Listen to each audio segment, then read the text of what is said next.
Em primeiro lugar, gostaria de agradecer o convite. Acho que para mim é um prazer e uma honra estar conversando com um grupo de pessoas do terceiro setor que estão acostumados a lidar com esse tema. Eu vou pincelar, eu vou tentar responder o desafio que foi proposto pelo Fórum de quais mudanças esperar em relação ao plano de DCNT e de que forma o Fórum pode contribuir.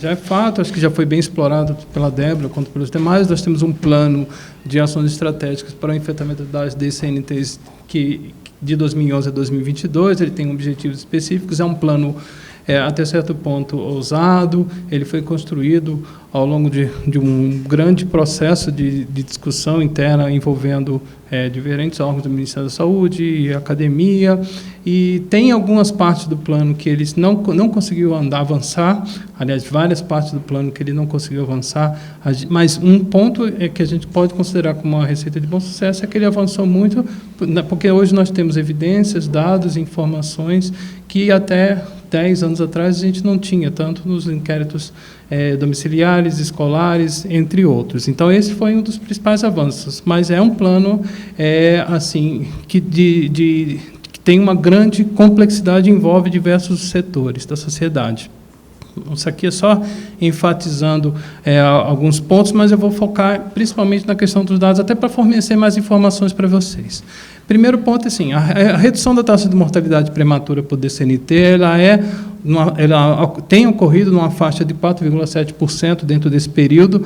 É fato que, a partir de 2014, há uma tendência de estabilização, a gente ainda não observa uma tendência, como foi colocado na Débora, de aumento em relação a alguns, acho que principalmente por questão de metodologia, a gente usa uma metodologia de análise padronizada, a Débora usa uma metodologia do Global Burden of Disease, então existem essas diferenças, mas que todas elas, o que mais importante é que estamos começando a perceber um processo de estabilização. Mesmo assim, a gente verifica de 2016 para 2017 uma leve tendência de redução dessa mortalidade. E muito foi capitaneado pela redução da mortalidade por doenças cardiovasculares. Isso é fato, uma redução bastante pronunciada de 3,3%. Agora, em relação aos 4 componentes, há uma redução, embora pequena, todas elas são significativas do ponto de vista estatístico, mas que mostra que a gente tem avançado, agora poderíamos estar avançando muito mais, principalmente em relação aos cânceres, a neoplasia, que ainda é um grande problema de saúde pública no Brasil, e aí a gente cita os diferentes tipos de câncer de pulmão, mas também os câncer de colo de útero, câncer de mama, câncer de próstata, não de próstata nessa faixa etária, mas um fato que a gente chama atenção é que isso até uma ausência do plano e até uma proposta de discussão, é que não se tem nada, muito pouco ou quase nada relacionado à questão dos cânceres do sistema digestivo, de esôfago, tanto de boca, intestino, isso é muito pouco explorado e é uma grande necessidade, é uma das principais causas de morte por câncer dentro dessa população, e que há uma necessidade, é uma agenda aberta ainda para até métodos diagnósticos, métodos de tratamento, linha de cuidado, e é uma grande dificuldade que a gente encontra quando a gente trabalha no SUS. Em todos os níveis, estados, municípios, sempre tem dificuldade de inserir pacientes nessa linha de cuidado, até mesmo na entrada do simples diagnóstico de um câncer de colo retal, estômago, entre outros. Em relação aos planos, eu vou tentar sintetizar aquilo que a gente alcançou e já colocando alguns pontos para reflexão. É fato que a redução da prevalência do tabagismo é a nossa grande case de sucesso, a redução foi mais de 34%, o plano se propunha em reduzir 30%, então saiu de 14% para 9,3%. Dados do Vigitel evidenciam essa tendência de queda, tanto de pulmões atuais como de passivos, mas ela ainda continua alta entre homens de 45 a 64 anos e na população de baixa escolaridade. Esse é o foco de uma revisão, de uma atualização, é como atingir essa população que, embora tenha se reduzido, mas ainda é considerada elevada. A introdução de novas tecnologias, como cigarro eletrônico, tabaco aquecido, pode provocar um aumento na prevalência dos jovens, Isso, a gente não tem essa informação ainda nos nossos sistemas. A partir desse ano, a gente vai conseguir monitorar o vaping e cigarro eletrônico nos inquéritos, nos inquéritos da vigilância em saúde, e também a questão do cigarro ilegal, a questão que nós já temos evidências de que há um aumento, uma queda na prevalência com o aumento de impostos, e esse debate, ele tanto serviu de preocupação, mas também foi interessante, porque a gente pôde tocar mais uma vez no tema. Sempre que tem uma mudança de governo, sempre é introduzido esse tema da questão do tabaco. O lobby da indústria do tabaco é muito grande, a gente sabe dos problemas que ele causa, isso é quase evidente, mas esse momento de tensão ele já foi praticamente revertido, principalmente naquele ponto de discussão da lei, e a questão também do como é que está o formato e a cobertura para o tabagismo na atenção primária e saúde. Isso é o grande desafio, e agora com a Secretaria de Atenção Primária, a tendência é que cada vez mais isso avance para a gente oferecer alternativas terapêuticas para a população que quer parar de fumar e principalmente que quer continuar sem fumar. E a questão também pouco avançou na discussão dos programas de diversificação. A mudança da cultura de produção do tabaco ainda pouco avançou, principalmente para a população que depende economicamente da plantação do tabaco. Esses são os desafios em relação a esse ponto. A questão do Empower já foi colocada, é um grande avanço. Há uma necessidade de avanço na questão da eliminação do comércio ilegal do tabaco. Essa discussão da questão dos impostos trouxe isso. A gente tem realmente uma grande realidade, precisa enfrentar. Assim, e o avanço mais recente foi realmente essa questão da discussão, que acabou sendo não avançando em relação ao tributo. A redução do consumo abusivo de bebidas alcoólicas propunha-se 10%, não conseguiu avançar. Foi uma meta que a gente considera estável, não houve essa redução. Acho que é importante colocar que, em média, são gastos pelo SUS 105 milhões por ano com internações devido a causas plenamente atribuíveis ao álcool. Mais de 290 mil pessoas morreram de 2010 a 2017, ou seja, cada 2 pessoas por hora morrem por doenças plenamente atribuíveis ao álcool. E é importante colocar que o consumo abusivo do álcool, ele não conseguiu avançar em nenhum tipo de... nem por faixas etárias, nem por sexo. Isso fica caracterizado. A gente ainda tem um percentual muito grande de homens, 26%, segundo o último ano, dado do último ano, que fazem o consumo abusivo do álcool. A gente começa a questionar esse indicador. Será que o melhor indicador para a gente avaliar o consumo de álcool é o abusivo, é o porre, é o famoso porre? Já há uma discussão promovida, a gente já está começando a discutir um novo tipo de indicador, que seria justamente o álcool per capita, ou seja, quanto que realmente o brasileiro tem consumido de álcool per capita. Isso é uma inversão e uma mudança, até porque os questionamentos, as evidências mostram que não é simplesmente tomar o porre, ele pode até piorar a situação, mas aquele álcool que permanece de forma contínua, ela pode prejudicar a saúde tanto quanto de maneira abusiva. E colocar também que eu acho que um dos principais indicadores da questão do problema do álcool na saúde pública é em relação aos acidentes fatais. Só para vocês terem uma ideia, de acordo com dados do Programa Vida no Trânsito, 24% dos acidentes que ocorreram em Aracaju tiveram relação com o álcool. Florianópolis, 45%, Porto Alegre, 23%, é a nossa cidade, Florianópolis, Porto Alegre, Brasília, 21%, ou seja, mostra que realmente ainda é um grande problema de saúde pública a relação do álcool com os acidentes de trânsito, fora as doenças. Esse aqui é uma síntese, eu não vou me deter em todos os pontos, em que a gente sintetizou o problema relacionado ao álcool, tanto do adolescentes, adultos, a questão do trânsito, custos por internações e mortalidade. Ou seja, é o nosso grande desafio e pouco avançou, tendo em vista que a agenda regulatória, ela sempre sempre houve uma dificuldade em se colocar, principalmente a cerveja, e caracterizar elas como bebidas potencialmente, que podem trazer um potencial risco à saúde. Então, essas dificuldades elas são bastante inerentes e precisam ser bastante abordadas. E já foi colocado aí pela Kátia, a gente acabou de receber a introdução da iniciativa SAFER, que oferece essas 5 ações estratégicas. É muito similar, eu estava até falando com Débora, é muito similar ao Empower, mas já que nós conseguimos avançar tanto na disputa, na discussão, junto com a indústria do tabaco, agora está na hora da gente encarar isso em relação à indústria das bebidas, e que é um grande desafio que toda a sociedade precisa enfrentar. Lembrando que, acho que um dos motes é que a população saiba dos potenciais riscos que o álcool pode produzir, para todos esses dados que eu passei rapidamente, mas assim, sempre respeitando a liberdade individual de cada cidadão. Eu acho que a gente só consegue fazer mudança de comportamento a partir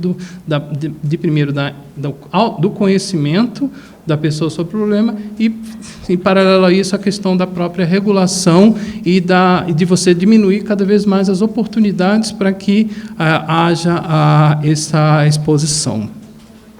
Outro ponto é a questão do aumento da prevalência da atividade física no tempo livre em 10%. Essa meta alcançou 24%, também foi considerada uma meta alcançada. Só que a gente questiona esse indicador, porque esse indicador de atividade, deixa eu voltar aqui, de atividade física no tempo livre, ele respeita somente a questão do tempo livre. As pessoas que têm melhor condições para poder fazer essas atividades físicas, elas vão fazer dentro do tempo livre. Mas esse outro indicador, que é inclusive o indicador do Plano de Ação Global, de prevalência de atividade física insuficiente, seja nos 3 domínios, trabalho, lazer, ou mesmo no deslocamento, para a gente faz mais sentido, e que mostra que houve uma redução nessa prevalência. No entanto, ela continua alta. Você tem 44% da população insuficientemente ativa, segundo a OMS, uma coisa de muita preocupação. E nós perdemos muitas oportunidades como país, principalmente sediando 2 grandes eventos esportivos, de avançar nessa agenda. Infelizmente, é uma agenda que a gente precisa recuperar. O Brasil é considerado um dos países com maior carga de sedentarismo, acho que isso é evidente, os dados mostram isso.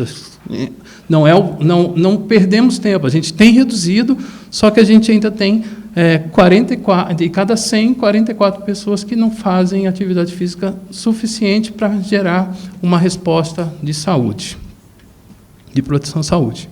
Outro ponto é o aumento do consumo recomendado de frutas e hortaliças em 10%, também é uma meta alcançada, 19,5%, mas aí a gente coloca outros dados em relação a esse ponto. Por exemplo, o consumo regulado de refrigerante de suco artificial, ele teve uma redução de cerca de...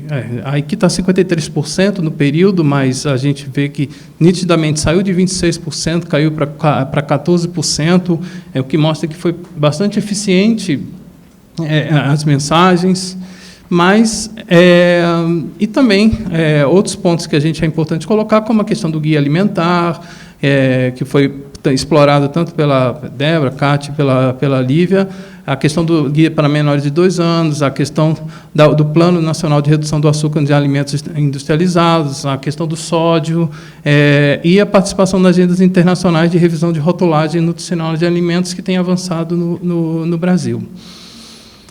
Mas, assim, ao mesmo tempo, a gente tem um aumento no consumo recomendado de frutas e hortaliças e um aumento da obesidade. Esse é o nosso pior indicador. A gente está um país cada vez mais obeso, subiu de 15% para 19%, um aumento de 31%, ou seja, se a meta era conter, a gente não só não conseguiu conter, como aumentou de forma significativa. E aí, adultos.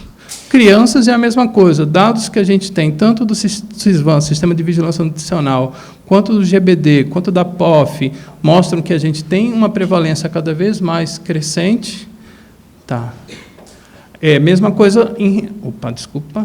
Mesma coisa em relação aos adolescentes. A gente tem realmente indicativos que são populações, são gerações que já nascem com tendência à obesidade, crianças, adolescentes e adultos. O grande desafio que se posta é esse.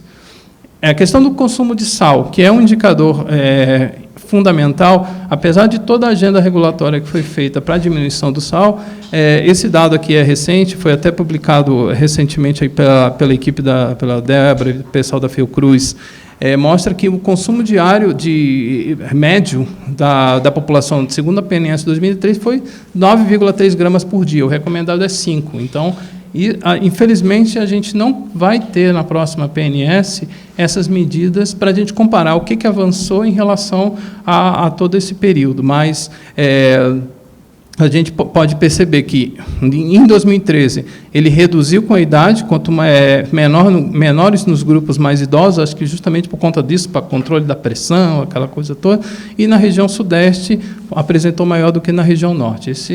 São informações bastante úteis, e agora o desafio infelizmente, a gente não tem isso agora para a PNS 2019. Em resumo, melhoramos os indicadores de consumo da alimentação, estamos monitorando os indicadores de consumo de refrigerantes, sucos artificiais, e a gente tem visto uma redução, e o consumo de sal também, a gente perdeu essa informação na PNS 2019. As outras questões eu já abordei, que era mais atividade física, excesso de peso ou obesidade. E os dois últimos indicadores são de mamografia, que em mulheres de 50 a 69 anos, que tem um aumento de 70%, a gente conseguiu aumentar 6,2%, mas é um indicador que já nasceu com problema e a gente precisa estar dando uma reavaliada nele. E a questão do Papa Nicolau, há uma estabilidade em relação a esses exames. Então, só para finalizar, desculpa ter passado um pouquinho do tempo, mas acho que é importante para contextualizar. As doenças, as DCNTs, elas são responsáveis por 6 em cada 10 mortes no mundo e afetam substancialmente, de forma importante, o sistema de saúde. São evitáveis e preveníveis pelo controle adequado daqueles 4 fatores de risco, dos principais fatores de risco: inatividade física, sedentarismo, alimentação, tabagismo e consumo de álcool. A OMS, aliás, as Nações Unidas, ela reconheceu o papel da poluição do ar como quinto fator de risco, como foi bem colocado pela Kátia, e também a contribuição que os transtornos mentais e as outras condições de saúde mental têm para a carga global de doença. É fundamental. Eu acho que o pessoal que trabalha na ponta sabe como é difícil a adesão de pessoas em situação de sofrimento psíquico, transtornos mentais, que estão com uma série... Isso, infelizmente, não é tratado no conjunto das doenças crônicas. A OMS, inclusive, recomenda a sinergia dos programas relevantes, integrando saúde mental aos cuidados gerais de saúde. A gente tem feito várias discussões no Ministério da Saúde de que forma que a gente pode integrar e até mesmo avançar com essa agenda para estados e municípios. A redução da mortalidade prematura por doença crônica, promoção da saúde mental e bem-estar foram incluídos como metas das ODS, também mostra a questão da iniquidade das populações, que afetam principalmente as populações com maiores dificuldades, vulnerabilidades, e é realmente um obstáculo para o desenvolvimento humano.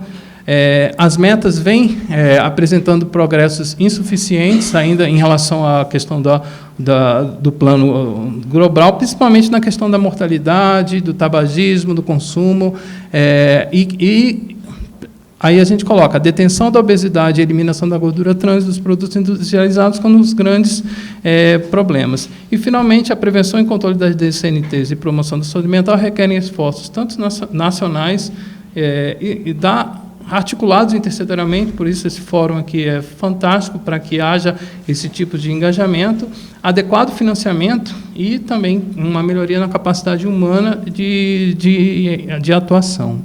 Então, eu queria agradecer mais uma vez e pedir desculpa aí por ter passado um pouquinho do tempo.